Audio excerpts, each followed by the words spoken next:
This podcast may contain adult language and themes. Listener discretion is advised.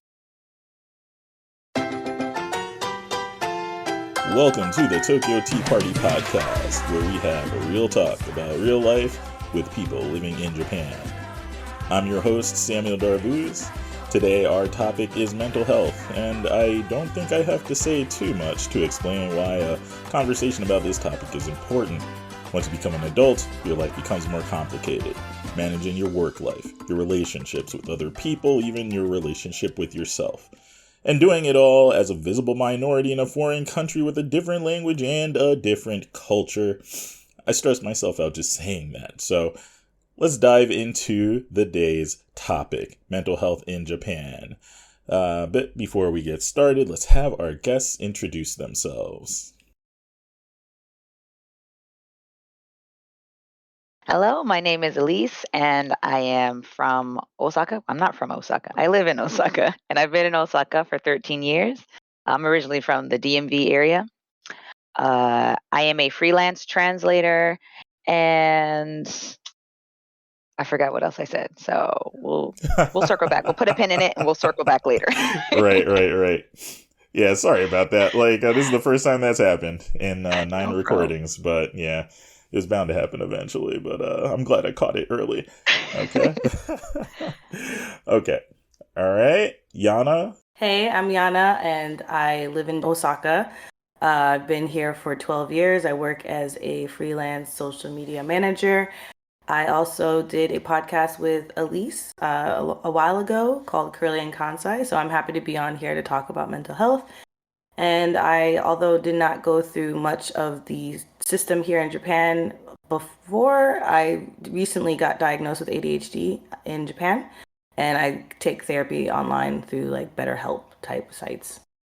Okay, thank you, Yana. And by the way, where is that podcast that you guys did? Where can that be found?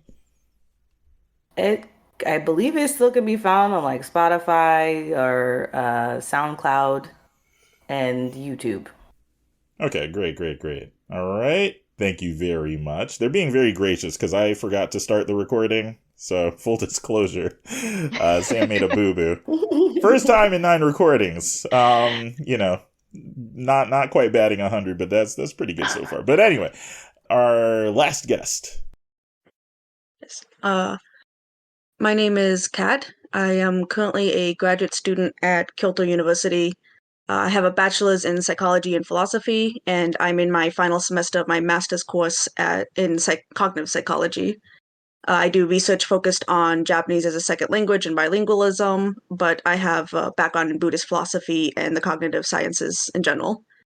And also on the side, I work as a freelance writer and generally write about topics related to Japanese culture, religion, and history. Okay, thanks Kat, thanks Alyse, thanks Yana, thanks for putting up with me stumbling over my own software and hardware here, but yeah, I wanted to have everybody here because it really did, it felt like everybody had some really important things to say about mental health in Japan, and I kind of made fun of myself a little bit for just sort of being that guy that goes to the gym once in a while and, maybe listens to a guided meditation. But yeah, I think it is important to incorporate these things into your life, especially when you're living over here. So hopefully we can all learn some things from each other and help people out there who may be going through some challenges of their own or have not come to Japan yet, sort of get a better idea of some of the challenges they may face.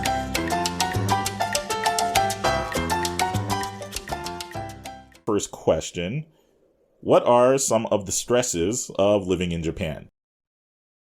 In the beginning of my time here in Japan, and it's been, like I said, 12 years, a lot of my stress was interacting with my coworkers, my Japanese coworkers, and not really understanding fully the cultural differences. And even within my 5th or 6th year, where I'm not Japanese, I don't need to follow these Japanese unwritten rules.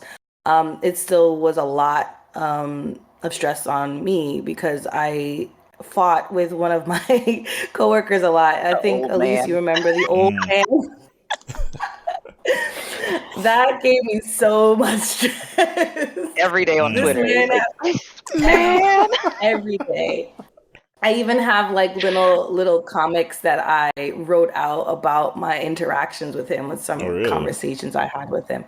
Yeah, it's saved somewhere on my Google Drive that I never made like an actual drawing for, but it was just like that was my way to deal with that.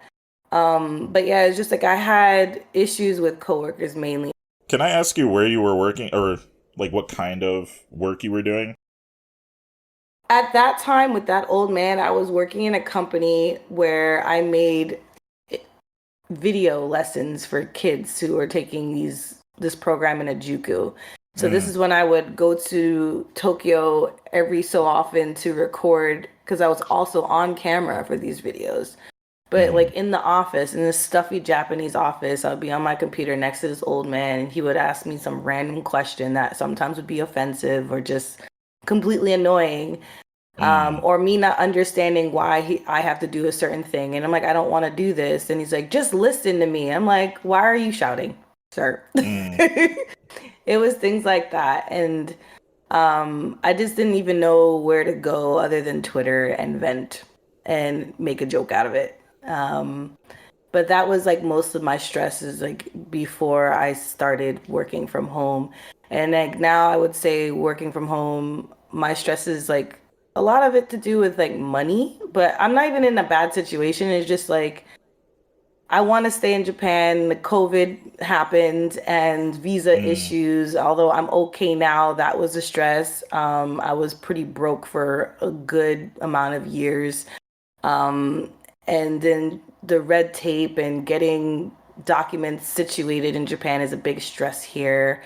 And friendship, holding good friendship is here. Although I have a good set of friends, like sometimes I can feel lonely only because I have a certain situation that I know other people don't have, and I don't really know where to go to. But now this year, I made a big point to like find therapy and talk to my therapist online about certain things that, I don't necessarily need to talk to other people about. I just need to work through it myself. And being diagnosed with ADHD, I found that there are now reasons why certain things are happening to me because I didn't know I really had ADHD. Like I had a suspicion during the beginning of the pandemic, but like now finally getting that official diagnosis, I was like, okay, I want to try other ways to help out my symptoms and such.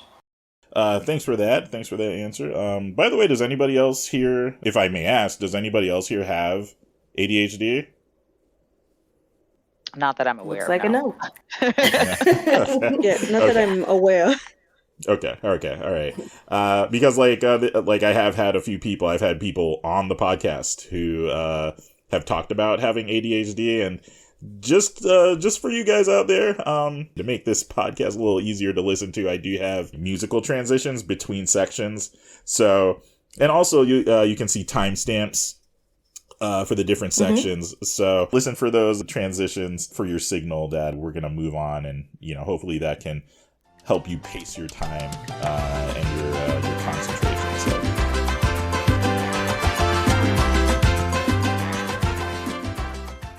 How about Alyse? Let's have your partner in crime go on. What are some of your stresses living in Japan? So I have been married for 13 years. Interesting. Okay. That is the stress. Being married, let me tell you. Please do. Yes. So my husband is Japanese, so we have always been in a very interesting relationship in terms of communication because you're coming from two different languages, two different cultural backgrounds, and basically from jump, there's a lot of adjustment for both of us when it comes to just making the relationship work. Because of course, like we were dating in the States and outside of Japan, but for whatever reason, when you see Japanese men in their natural habitat in Japan, like this switch of conformity clicks.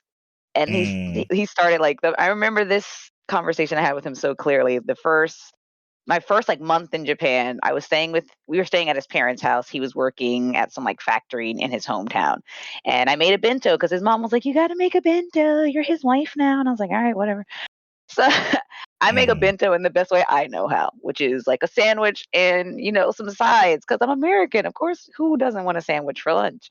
And he comes back home from work with his bento and he's like, all my coworkers laughed at me. And I was like, wait, what do you mean they laughed at you? He's like, because you gave me a sandwich and everybody else had rice. And I was like, so I can't give you a sandwich? Like, what? Like, are you serious? So it's just been a series of very interesting exchanges.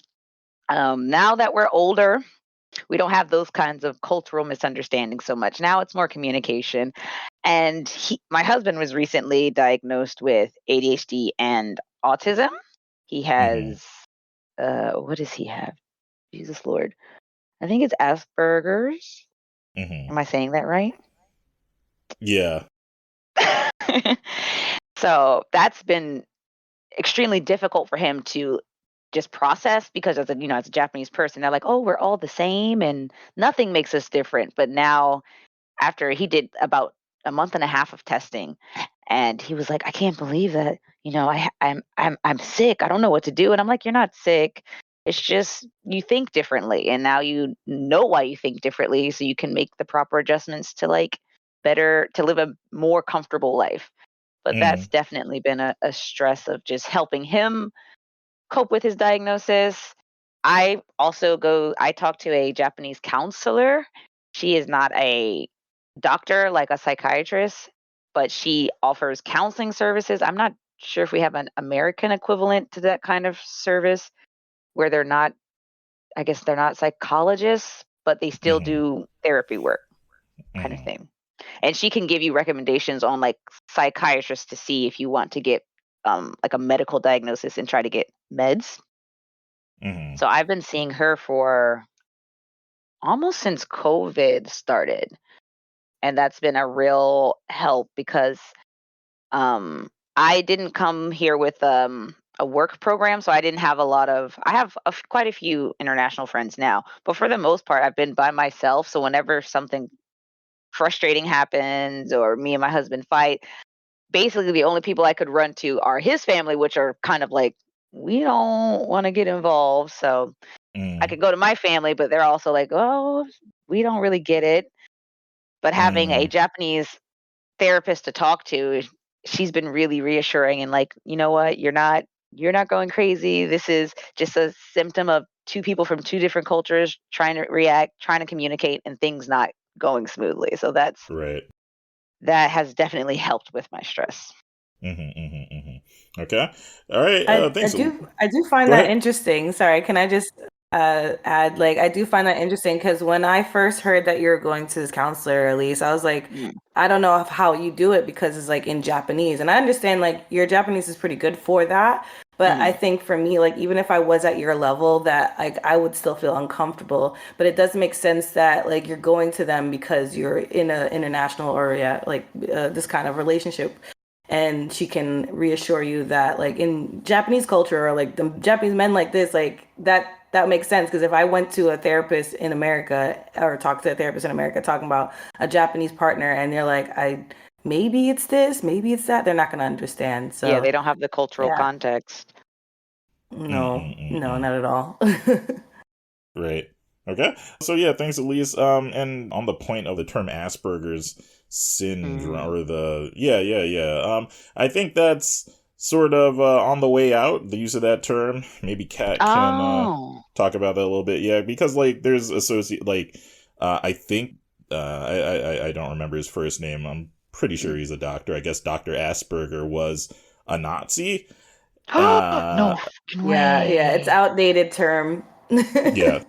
So I don't think Japan got the memo yet. Yeah. No shade. Normally in the psych courses, I hear it as like described as like the spectrum or the autism spectrum or on the spectrum somewhere like that, because there's also a lot of diversity.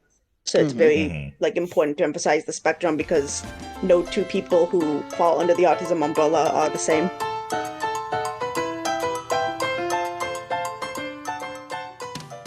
Yeah, so, Kat, what about you? What are some of your stresses living in Japan? Yeah. So I think my experience coming to Japan was very different because I came over during the height of the pandemic. Well, I came over just before the height of the Oh, pandemic and then interesting. had like a awkward back and forth experience throughout the pandemic, and then came back like right when they opened the borders to visas, but not when they were open to tourism. So Mm, I had that as an extra level of stresses on mm, top of the fact that I came over for graduate school, not for work or anything like that. So, and also I'm in a very Japanese department faculty. So there's not a lot of foreigners. And when I came here, there's there were no foreigners in my neighborhood whatsoever. There were no foreigners. Well, there was a few foreigners, but they were mostly Chinese in my faculty. And I think there was one British girl who was rarely on campus because of the pandemic, and that was about it. mm, So when I first got to Kyoto, I had some foreign friends in Osaka from when I lived in Nara before. But other than that, I just was very isolated into a Japanese pocket. So I felt like one of my mm, biggest stresses in the beginning was trying to constantly play catch up, like catch up on the culture, catch up on the norms, catch up academically, because American academics is different than Japanese academics. So things professors assume I would know were different than what I would expected to know in America. My language was different, so all my classes were in Japanese, and I was trying to like quickly go from like basic level conversational Japanese to academic level Japanese, writing papers and reports and exams in Japanese. So those were a lot mm, of my early stresses. And then there's also issues like when I first got here, I couldn't get approved for apartment at all, and I finally mm, I couldn't choose where I lived because all my apartment applications got rejected. And I mm. finally was just placed in an apartment that was like a 30-minute commute away from my school in a like very northern edge of Kyoto, far away from any of the city stuff and far away from where any foreign communities lived. So there's a lot of those kind of stresses. Mm, Nowadays, I think I've adapted a lot more, and I've been told that I act a lot more Japanese now, which is probably because of the peer immersion. mm, But yeah, nowadays a lot of my stresses are more just general life stresses. School is stressful, work is stressful, finances are stressful, that kind of thing. And then general communication stresses, sometimes feeling isolated because there's times I have American like tendencies, but I can't be American all the time. Like there's certain very quintessential American things that I can't fully engage in because my Japanese friends just don't understand it or are not into it or don't know anything about it. And then I'm like, can I call home to mom and pretend to be an American for a week? Type of mm, thing. mm, So mm, those are a mm, lot of my mm. stresses. I think those are common stressors for most immigrants in any country, but I felt them very strongly in the pandemic in Japan and Right, in my right. school. And there's other things like some stresses with classmates. Some classmates don't want to talk to you type of thing. They don't want to handle the foreigner in the room type of thing. So I feel like my first couple of months, no one really talked to me much except for the students who did study abroad and that kind of thing. And I think those are common stresses that a foreigners experience in Japan, isolation, that type of thing. So coming over during, it must have been 2019, I guess. Yeah, I first came in 2019, and then Mm, I was a 1 year foreign exchange student at the time. And then America decided when the pandemic happened, all their foreign exchange programs closed. So I was forced back wow. to America in the height of 2020, like in the height of the pandemic outbreak. And then I was in America for about a year and I graduated. And then I came over to Japan literally as soon as the borders opened for foreigners. For a Mm, while there, I was actually a Kyoto University student, but living in America. So I had to take all my classes in the middle of the night. right, Yeah. right. So I was in that awkward floating period. Yeah, that was a really rough time for everybody, but like students, especially trying to, like students who had enrolled in a Japanese university and had paid tuition and everything and couldn't actually come had to study, at Japan time, were in whatever country they were living in. So yeah, that must have been wildly stressful. But just quick note, Kat did mention some troubles with finding an apartment, and just yesterday I recorded about an hour and a half long conversation with somebody who used to work in the real estate industry. So, be on the lookout for that episode, everybody listening out there. You might find some helpful information there. Okay.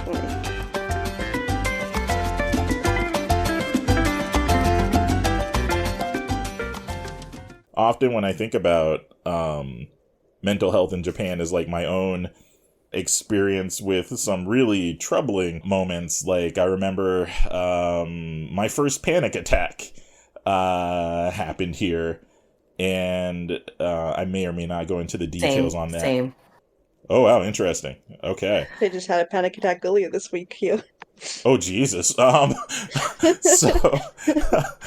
sorry to open that can of worms, but there was this moment where essentially I think I was feeling an extreme moment of culture shock, because essentially there was a room full of Japanese people and I was the only immigrant. That's what I like to call myself. I was the only immigrant in the room, and it felt like everybody was like participating in this activity, and like everybody was pointedly ignoring me, to the point that like my very conception of reality started to fall apart.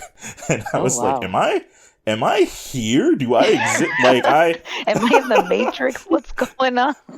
Like, is the Matrix broken? What happened? What's going on? It's a glitch. Right. It was like, I laugh about it now, but holy mackerel, that was not fun. So next question. Have you ever experienced culture shock, or have you ever experienced any other mental states of high stress or anxiety resulting from your situation in Japan? So I remember in my first or second year in Japan, I used to commute by train to go to work, and I started just feeling really self-conscious about the way people kept looking at me.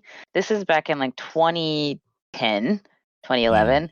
So I would say the amount of non-Japanese people that you would see on a daily basis. We're not talking about the bouncers in the red light district, because everyone knows those foreigners, right?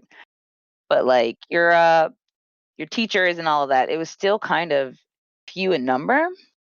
So people used to just stare at me all the time.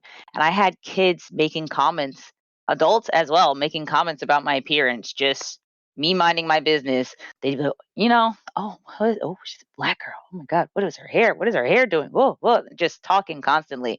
And it basically got to a point where I was like, I don't want to ride the train. I don't want to be out around people. It's freaking me out and I don't like it. And I kind of closed myself off and stopped going out for about a year and some change. I mean, if I wasn't going to work, I just wasn't doing anything. I didn't want to go anywhere. And I would say that was one thing that stays in my memory, because it pops up every now and again. And I'm like, fuck, I really don't want to get on this fucking train right now. They're just going to be gawking and staring, and it's freaking 2023. I know you guys have seen a black person with an afro. It shouldn't be surprising at this point, but I still get the random offhand comment about, maybe my hair looks like a dog's hair, or it's just real. Wow. Would you say that to my face? I mean, some people would say that to my face. They totally think it's a compliment, and I'm just like, you look like a German Shepherd. How do you feel about that when I compare your hair to a German Shepherd? We could all be compared to dog hair, but it's not a nice comment, right? So, yeah, that was one thing that stood out in my memory. Right. Yeah, thanks for sharing that. So I've had a lot of women and femme presenting people on the podcast so far,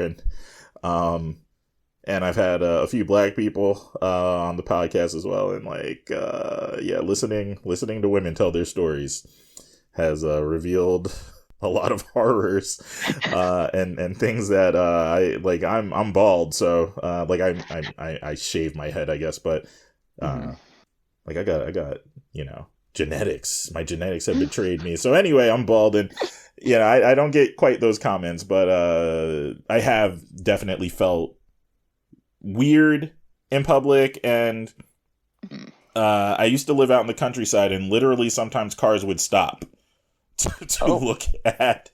Sometimes cars would literally stop to look at me, or me and a group of other non-Japanese people hanging out.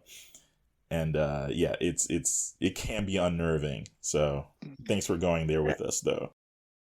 Yeah, actually, I once had a Japanese guy smell my hair on the bus.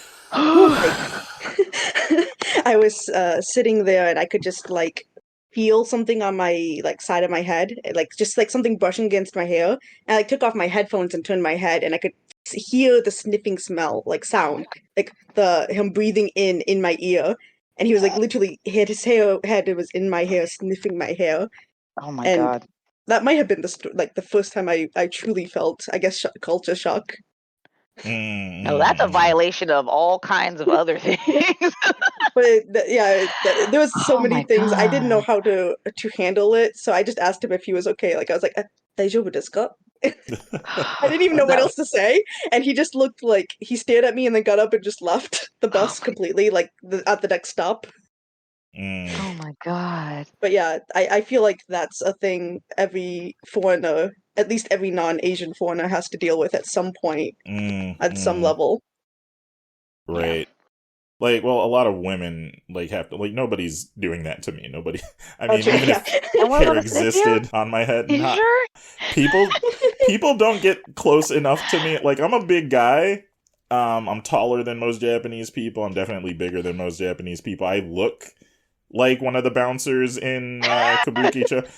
So nobody would dare do that to me. And again, I have this massive blind spot about safety, about physical safety, as a result. So I am really grateful to ladies coming onto the podcast and informing people about some of the things that they might experience, because it gets wild.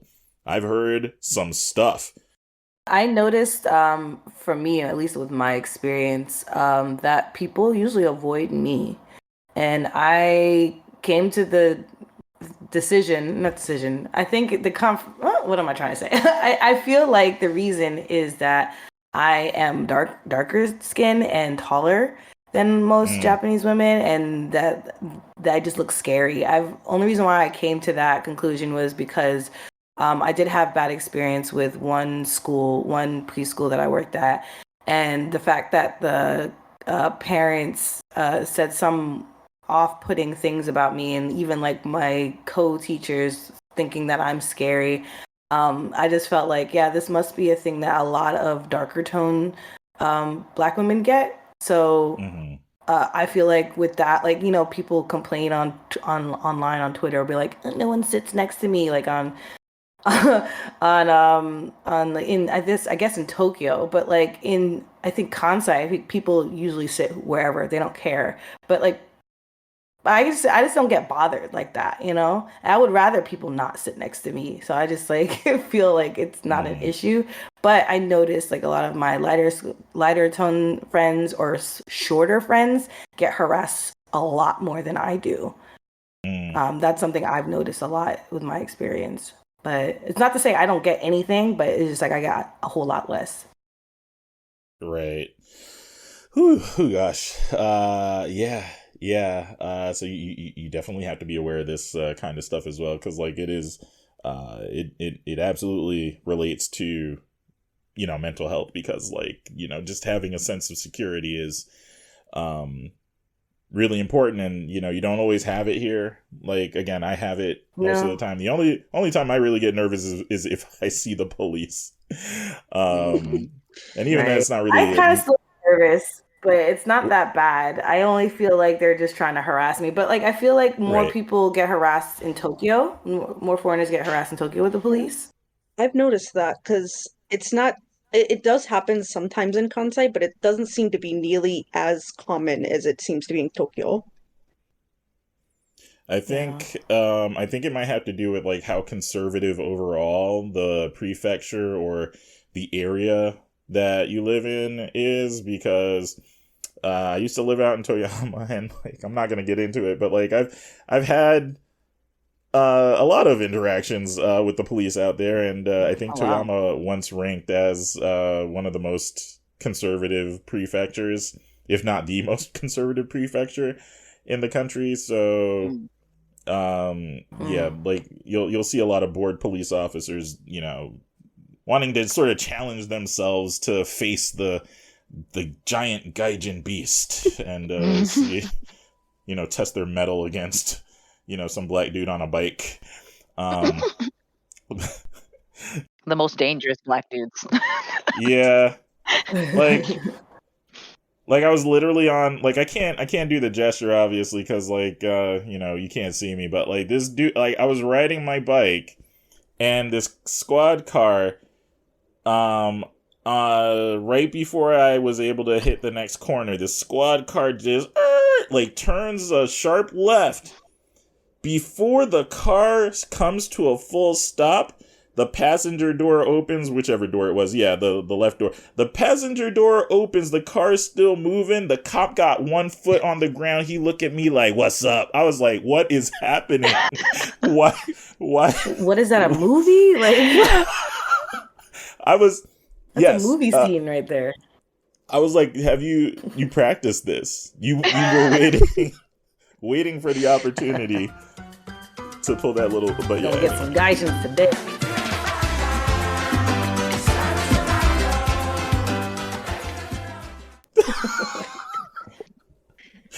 right. So yeah, culture shock. Who has everybody answered about culture shock? Like, if you want to, I don't want to force anybody. It's fine. I didn't answer because I was really trying to figure out what was like a good example or experience I've had. And again, most of it is work related.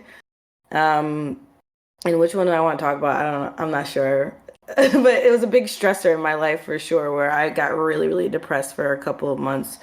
But I had a really bad manager. Mm-hmm. And that was my first experience to have I guess it's not like a buraku company, gaisha or whatever, but like definitely if that was that kind of company, like she would be in that. But she was in it still, in that position still, and they couldn't fire her. And the school that was in was doing the worst out of all the schools that they had. But for some reason, they couldn't fire her. And a lot of the foreign teachers they had were quitting left and right. And I wish I had known before I joined.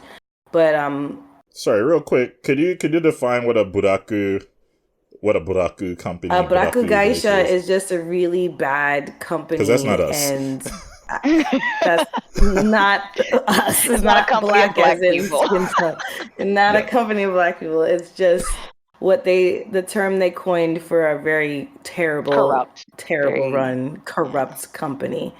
Mm-hmm. Yeah, I don't know how else to explain it, but No, that was good. you That don't was want good. to join those. Yeah. Um, but she was just a really bad manager who really rose my blood pressure every time I came in and Mm. never really gave me any compassion or empathy or anything of the fact that I needed time to prepare for my classes, and just kind of like criticized me a lot. And she also, I saw her yelling at the students. Mind you, these kids are like 2, 3, they're young. Mm. And then what really killed it for me is when we had this albino kid who has a hard time hearing too, just couldn't follow the rules for some reason, and she would just go to him really close and just criticize him badly, and he would be crying all the time, and I'm just like, why is this parent doing this? Like, Mm. it was a shock, definitely a culture shock indeed when it came to like how they treated how this person treated these kids and the workers. And I had a coworker who's from the Philippines who just was really good at ignoring everything and just did a really good job with her job. But I was just like, how? How do you ignore this? I did not like it at all. So I quit within like 2 months. I was like ready to go, but I think I quit 4 months in. But that's luckily was able to find that other job. Even though I say luckily, the other job with the old man, it was a nice experience despite that old man, and I was able to get paid way more than any teaching job I had. But it was just not a good experience. Okay, yeah. Well, we're glad you survived that, because like that is a common issue. Like I'm sure it's not just the English teaching world or the childcare No, world. Like it's like bad management is probably the the biggest. abuse, Yeah. the Like the again, power hara, they say, the power harassment. right, right. Not many people willing to, do that kind of stuff with, a man with a deep voice, with dark skin that's larger than them. But I have heard a lot of stories, of other people suffering, power harassment. Um, it's also that's also something people should make themselves aware of, because you might find yourself in that situation, and it's a good sign to start preparing yourself to exit that situation. Contract be damned. Like try to get out of that situation, because it's not worth it. But definitely keep receipts. Right. Yeah, definitely. Keep a paper trail. I just also wanted to say that like there's so many companies when they hire you, they're excited, they're like you had a good, especially if it's an English teaching job, like they see your demo lesson, they love you. They're like, "Oh, you have great energy." That's a demo lesson. Demo lessons don't last a whole hour or day. And if a company doesn't properly train you or tell you this is like the things that are entailed of your day-to-day tasks, and they just expect you to be like your demo lesson day, that's like a red flag right there. And then they keep complaining about how your demo lesson was great. What happened? They're like, you are not training me. That right there is just a big sign that this school doesn't even know what they're doing, and they're just putting it all up on you. And you're like, no, I'm a teacher that also needs to know the system here. There needs to be a system. So that's why I was like, I can't. After the other job with the old man, I was like, I cannot work with the English industry here in Japan anymore. I unfortunately had to do a little bit of part-time work still during the pandemic. But after I finally got out of it, I was just relieved that I never had to do it again.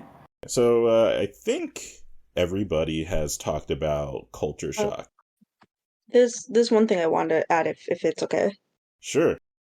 Yeah, so the other thing that I really had issues with as a culture shock is I come from a very rural area in America, as in my town didn't have a stop sign or stop light. It was a straight through road. It was that small. So coming to Japan, trying to navigate Japanese systems, just in general, like public transportation system, housing system, banking systems, all of that thing was one of the biggest sources of culture shock for me, especially banks. I think banks are one of the hardest things to navigate. And that might be because when I got here, Japan passed a law that you had to have 6 months residency in order to be considered a domestic bank, which was 2020, a new law. I think it's still in effect now. I'm not sure for exactly That's now, but it was annoying. then. Ugh. And that was very difficult for me because my university doesn't accept international remittance for paying tuition.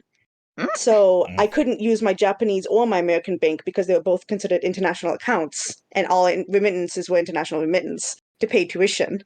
And it actually was a Japanese friend in Tokyo whose father or used his father's bank account, and I gave them the money, and they paid my tuition Oh my through their God. bank account. So there was a lot of things like that that were That's major culture nonsensical. shocks. Yeah. Yeah, It's like if you don't know someone, then you're shit out of luck, and that's not really yeah. And that's how. very bad for foreigners, especially foreigners who are first coming here, and foreigners who may not even know a lot about, urban living or those type of systems. Young foreigners, people who are like in like college age, who might have never handled a bank by themselves. Those are major issues, I think. And those were places that created so much stress and anxiety for me and a lot of culture shock because Japan systems feel very closed to the international world. Like they are very in Japan, and there's like sometimes switching from a foreign system, an American system or a European system, into the Japanese system is very, very messy and very difficult. It is. It is. Yeah, so I just wanted to add that. I've never heard of a university that didn't like money. Right? Well, was a little they shocking. like money. They just like money delivered in a very specific way because Japanese A very specific universities way. are archaic. I also had to Mhm. physically Yeah. mail in my application. Right. They love paper. Yeah. Yeah. Which, yeah, And it's not Japanese paper society, the red tape is a big part. Never used the fax Yeah. machine. Born in Mhm. 1984. Went a good 35 years, never touched a fax machine. I don't know. I mean, I Anyway. have issues with sites that don't accept certain credit cards. They only want Japanese credit cards, and I'm like, y'all don't want money? Right, Actually, right. I got So, yeah. really, really angry the other day to the point that I was like really angry, and my boyfriend was like, "What is wrong? You want to just use my card?" My boyfriend is Japanese, and he was like, "Do you want to just use my card?" And I was like, "I want to pay it by myself, not use your money." Right. So, yeah, like Understandable. getting used to systems in Japan, and just like as a keyword, one of my keywords just in life is, system, and understanding systems, I think, will help you, avoid a lot of culture shock. It'll help you, or at least it'll help you grapple with it, because like it's one thing to be stressed out and not know what's going on, as opposed to being stressed out but understanding what's happening. So try to arm yourself with as much knowledge about whatever situation you might find yourself, whether that be living in Japan as a student, or as an English teacher, or working in some other industry. Like, get as much information before you start doing things as possible to avoid unnecessary stress. And like, not to say that it's your fault or anything, but just like arming yourself with knowledge will be to your benefit, I think. So Yeah. But for my case, I was in a uniquely weird time period where things were changing constantly every day. But definitely being able to pre-plan and know the system and actually make a plan of like, okay, this is what is going to be needed. It might be hard, but I can actually get to the steps to do that is a big part of maintaining your mental health in Japan.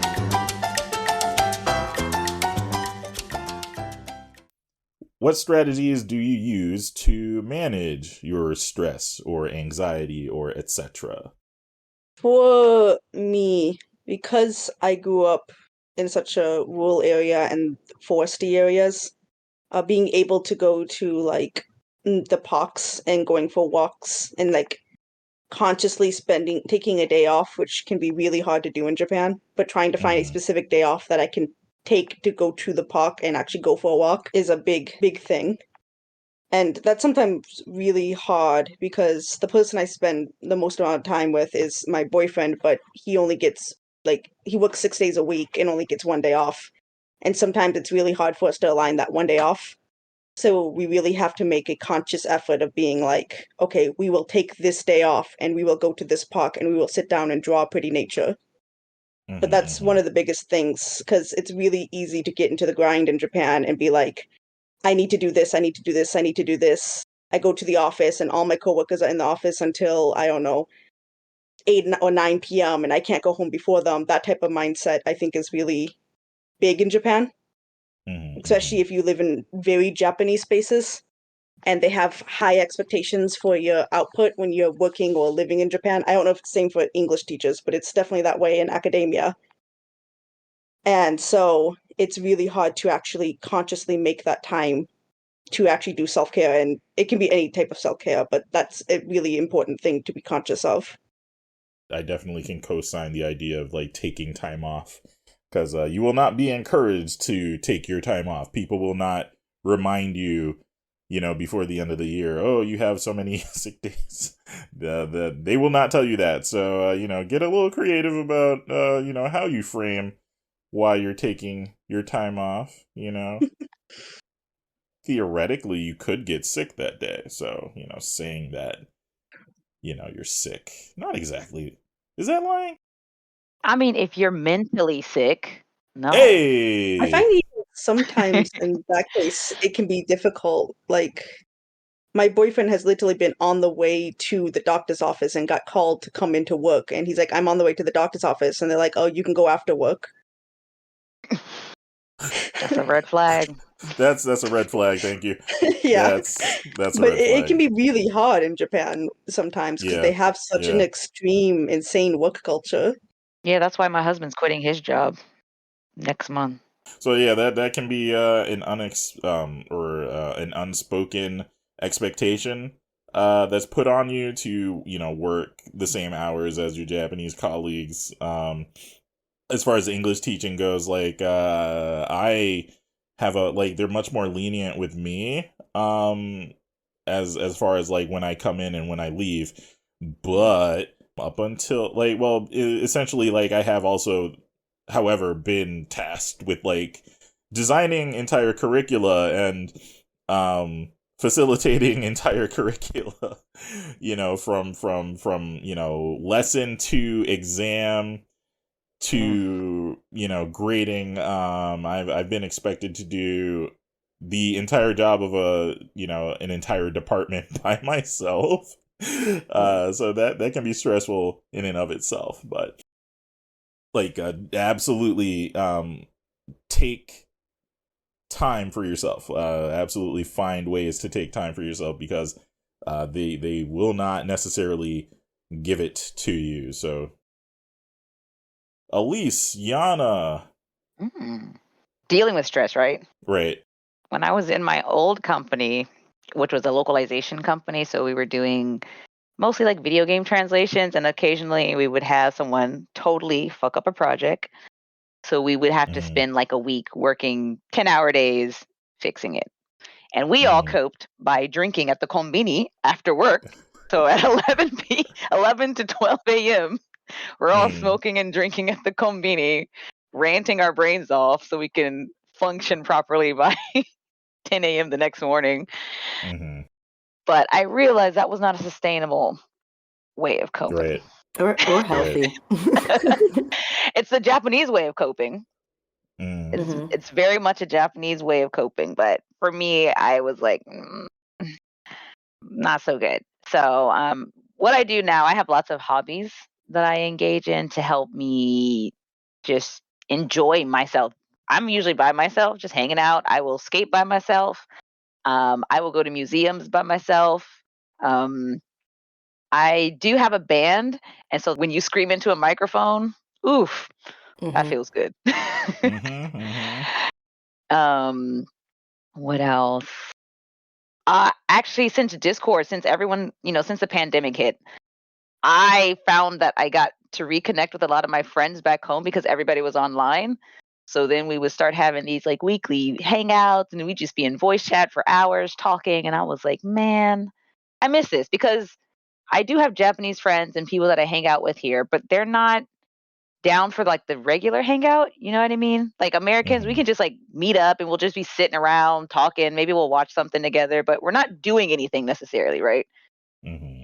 There's no plan to do anything. We just want to be around each other, and it's hard to do that with Japanese people. It's either we're going to an event together, we are doing something together, we're doing a hobby together, or we're drinking together, or we're eating together, but we're not just hanging out. So being on Discord with like friends from home, and I've made like new friends through video games, and we just hang out and voice chat, and that has been actually really nice in just helping me.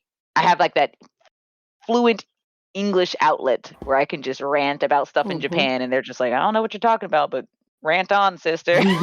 I'm like, yeah, God damn it. Right on. Okay, yeah. So Agretzko, shout outs to Agretzko, everybody's favorite lesser red panda. Right. Yeah, like definitely don't underestimate the value of community. That's online and offline. Largely the reason I've been on Twitter so long, despite how Twitter is because of is because of the sense of community. And little known fun fact, it was Yana that actually gave me my first big retweet that essentially opened the door for me into the community. So this is all her fault. Nice. This is all your fault. Damn it, Yana. Sometimes that happens.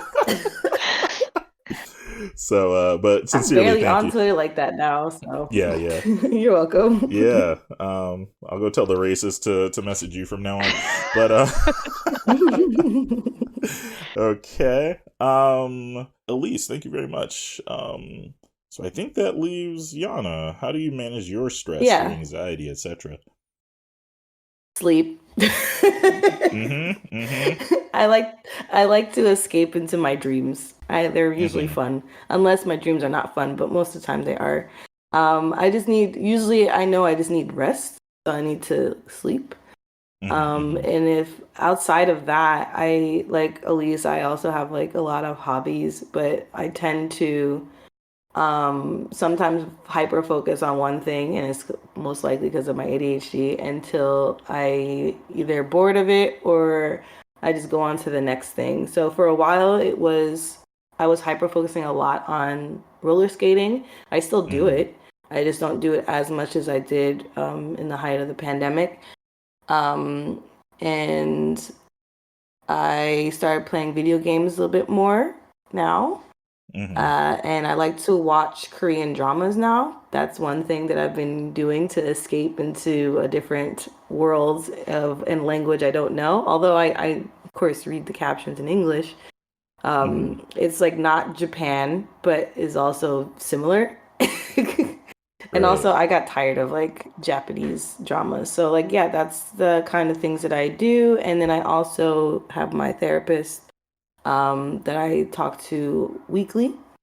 And that helps a lot because I need to verbally, process things a lot. And sometimes like the things that I think of, I feel like I should just say to myself, but it's hard to just talk to myself. So a therapist is a good outlet for that. So that's what I do. Right. I forgot Yeah. one thing. Go ahead. I go to Universal Studios every month. That best helps. stress reliever. Oh my God. I love roller coasters. I just wish there was more. Like I would also go with you, but I don't like that there's only like 3 that I like. And I will get on the same 3 over and over. This is true, but if there was more, I would feel better. I don't know. Right. So like if that Six Flags was here, I would love that. Oh man, wow. Yeah. Long time. Been a long time. But yeah, so along the lines of roller coasters, I guess. Like one of the reasons I like weight training, like I'm not buff at all, but I really do enjoy the bench press because when you got like 80 kilograms right above your neck, like you really gotta let everything else go. You can't be holding anything else. You're already holding enough, right? So like when you're holding all this weight right above your face, you really got to be in the moment, and you really got to let everything else go. I know I'm a big guy, but I'm definitely also an advocate for physical health, and don't discount the gym. The gym will not discount you. I forgot to add. I forgot to add. I've been going to the gym a lot more, and it's been like a goal of mine to go at least 3 times a week. Because from May when I signed up, it was really hard for me to even go weekly for once. It's only recently I've been able to go more often, and I like a month ago I was like, I'm gonna make the gym my best friend. And since I've had that thought and declared it, it's been like a very good stress reliever for me, and I feel like a lot better. I feel like at least physically better. I don't know if that. No, it does. It does kind of transfer to my mental, but not always. Absolutely. It does. Like when I was roller skating, because I can like dance and roller skate. That's how it's been feeling like for going to the gym. So like adding both of those into my routine has been helpful. Right. Actually, part of the reason I like going to parks is because, like, most Japanese parks have a mountain you can climb. and I like just climbing the mountain. And I don't have a lot of disposable income, so I can't really afford a gym membership. But most parks are free, so I can go climb up a mountain and get that physical exercise and not have to pay a lot of money. Right. Yeah, that's So the like those gyms. Kyoto parks. I don't know about Osaka. Yeah, I don't know about Osaka as much, but Kyoto and Nara, they were pretty great. Because my old apartment in Nara was literally on the edge of Nara Koen, about like 3-minute walk from the biggest temple, Kasuga Taisha, and that was the best case scenario. But even now, I'm very close to a park, and I'm on the edge of being in the Inaka, and I can just go climb a mountain like any weekend I want, and it's what I really. It's that exercise is also crucial for mental health well-being, I think. Right. Yep. Right. Exercise itself. So yeah, the gym. You might be surprised at the gym member like prices for gym membership out here, but if you can afford it, definitely I would recommend that. You might find a city gym. Oh yeah, city gyms are really cheap. Oh yeah, Right, they city are gyms are cheap. cheap. They're also really busy because they're cheap. Mhm. Might still be worth it to check it out, or yeah, go to the park. Sometimes you'll see like a pull-up bar and other other types of calisthenics type workout equipment in the park. Like I got Yep. one down the street. But yeah, get that physical relief, get them endorphins and all those good hormones running around. I think it will help you. And lastly, also just tea, drink some tea. All right, I know you Americans, I know you don't drink tea. Drink some tea, your gut will thank you.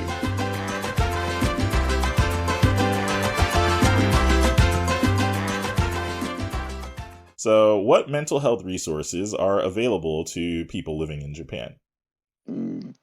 Like non-Japanese people living in Japan? Yeah, sure.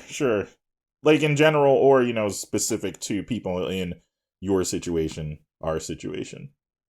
I mean, I know that there is. Sorry, go ahead. No, you're good. Go ahead. You guys are like in sync to a weird degree. We've been friends for a while. I was gonna say that there is the more popular, I guess, what is it? Is it a company? I don't know. Anyway, TELL, is available for foreigners and Japanese, but it is mostly English based, speaking based. And then if you can, do you know what that stands for? TELL? No, what does it stand for? Oh, okay. Okay. No. So yeah, just TELL is the Tokyo English Lifeline. It has Tokyo in the title, just like this podcast actually, but similarly to TELL, it's not just for Tokyo. Like it's for people throughout the country, I believe. I don't know the phone number. Sounds like somebody's on the keyboard. Somebody beat me to it. But yeah, TELL. Tell us a little more. Yeah, I've been in contact with a couple of the organizers or people who work there, but I've never really used it. I just advocate for it because, if people need it, like, please use it. I don't know why I never used it, but I just did it.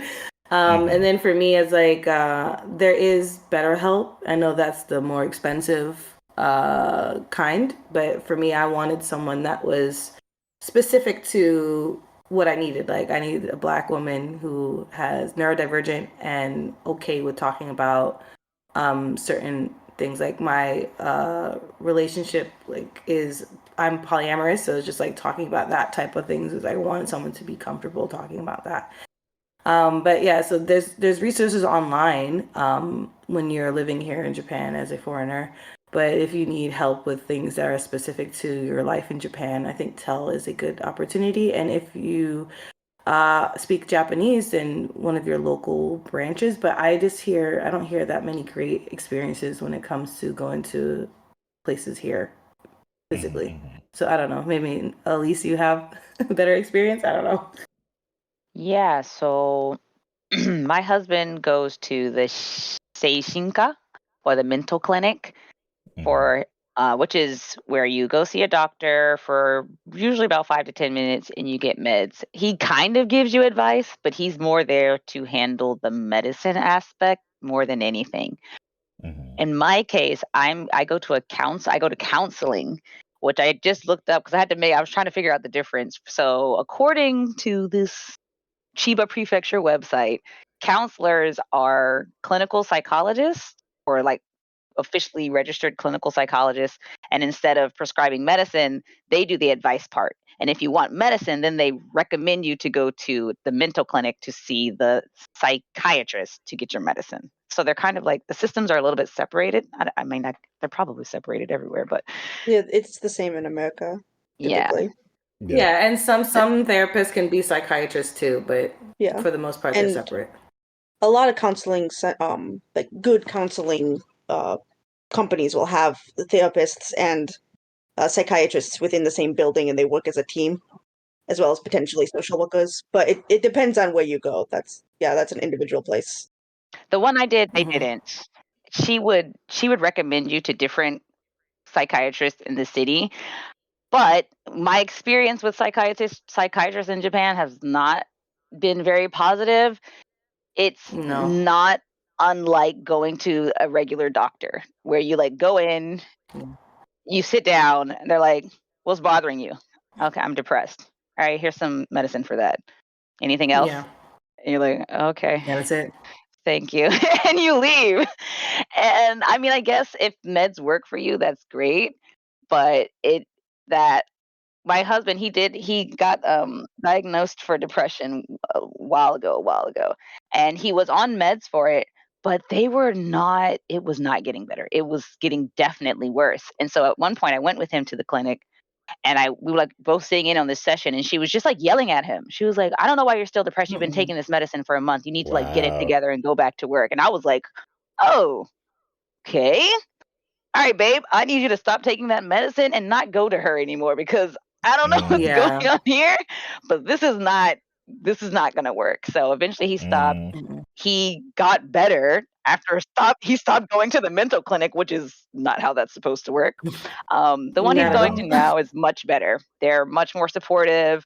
They've been working with him to like change up the dosage to make sure it's not affecting his daily life, like the things he wants to do, because he was getting nauseous and stuff like that. So you got to be careful with the clinics you go to. Some of them do not give a good goddamn about whether you get better at all. They're getting their money. So in and out They're they could be a just 5 minute drug session. pushers.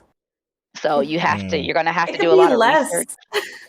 Yeah, you have to just do a lot of, unfortunately. I mean, I'm sure that's probably the same anywhere else, but the problem here is Yeah. that it's not going to be in English. So Yeah. you're going to have to work a I was little bit gonna say harder to like find a place. right, because like my clinic, I'm always there for like 2 hours because every visit I have to like do an assessment, and I asked my friend, my old roommate who goes to the same place for the same things. It's like, oh, they ask you to do that just to see if anything has changed. So when I actually get to the psychiatrist, it's always less than 5 minutes. And I'm like, okay, why am I here wasting my time? Half my day is gone because I have to do all of the assessments in Japanese on my phone. Um, Even though like I could do it at home, but it's like, no, you do it here. You wait. Wait, I don't what? understand that system. But my psychiatrist is nice. She's actually listened to me and she speaks a little bit of English, but I only see her for like 5 minutes. She's like, how's the drugs doing? Do you want to do this? Do you want, I'm like, and that's it. And I could ask her more questions, but for me, it's like, I know what I want and it sucks. I just have to make sure I have a day of no plans so I can go there just in case it's more than 2 hours. Like, I think my favorite part of this podcast so far is like it's an unofficial like Curly and Kansai reunion. Like y'all energy is amazing. So like who started that off? I That was feel Ayana, like and then me. So next is Kat. right. Okay. So are you satisfied, Alyse, with having responded to the question, or is there anything else you would like to add? Oh no, yeah, I'm good. Thank you. No problem. And by the way, I'll add information for TELL in the show notes if you're listening in, so that you can check that out. Yeah, okay. So last, Kat, what mental health resources are available to people living in Japan? So I've had a lot less experience handling mental health resources. I tried using BetterHelp for a while, but I got ghosted by 3 different therapists, and then it got declined, so I just stopped using it That's after weird. that. So I've heard mixed reviews on BetterHelp. I'm not an expert on anything Jeez. about it. I just had a bad experience myself. The Yeah. 3 English services I know are all online. I think TEL is the one mentioned before, and then there's one like I've heard of but I haven't used called O'Sullivan Counseling. I don't know if it's good or not, but I've heard of it. I think they're out of California. And then there's Oki Counseling. It's another one I've heard of, but I don't know much about, so I can't say one or the other. Um, Otherwise, the only other counseling I have seen is on my university campus has free counseling, but it doesn't have English as an option. It's only Japanese, Oh, okay. and I only went once. It was very difficult for me to try to navigate counseling in Japanese, especially at that time. I think my Japanese level is much higher now than it was then. I tried looking up counseling in the Kyoto city where I live, but the only English counselor in the area I could find was in Osaka, which was too far of a commute for me. So I feel like unless you're in the bigger cities like Osaka and Tokyo, you might have difficulties finding English counseling. You have to rely online. You really have to go online. Otherwise, you have to get used to the Japanese counseling systems. Like Americans especially make a whole lot about learning Japanese. Like I've heard, Japanese is the most difficult language in the world so many times, but definitely learn some Japanese. Learning Japanese does go really far. You'll have Right. you'll have better access if you do, for sure. Both medical clinicians, like medical and mental health clinicians, they tend to do a lot to try to adapt to your low Japanese skills and use as much English as they can. So if you learn a little bit of Japanese, it can go a long way. So yeah, something that people like, Yeah. especially for English teachers just coming over here, like a lot of people get a lot of bad advice saying, oh, you don't need to learn Japanese. Oh, you can do your job without Japanese. Learn Japanese, please, for your own sake. Unfortunately, like, there's a lot of companies, especially if you're teaching English, who like you can't use Japanese with your students. So it is demotivating a little bit, especially in my experience, where it's like you came to Japan, of course you need a job, and you want to use the Japanese you learn or practice it somewhere, and it's just like you can't really use it for work. It does kind of like slow down your progress. Unless you're like really, really motivated and you go outside of your workplace to do it. But and if you could use it at work a little bit, it will help.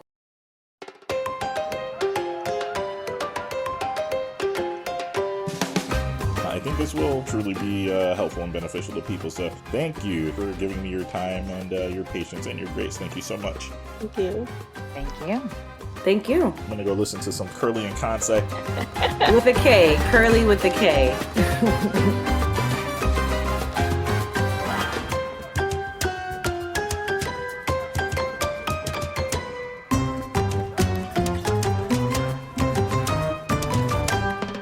Thank you for listening to the Tokyo Tea Party Podcast. A very special thanks to our guests, Kat, Yana, and Alyse. Vibrant tropical salsa and rhythm of Havana, courtesy of Toontank and Pineapple Music. For info on today's guests, please check the show notes. Did you enjoy today's episode? Give this episode a like, share it with your friends, or leave a comment. If you find this podcast especially valuable, check out our Patreon at patreon.com/Tokyo Tea Party Podcast, all one word. Thank you. I've been your host, Samuel Darbouze. Be easy, y'all. Mina, genki de ne. Peace.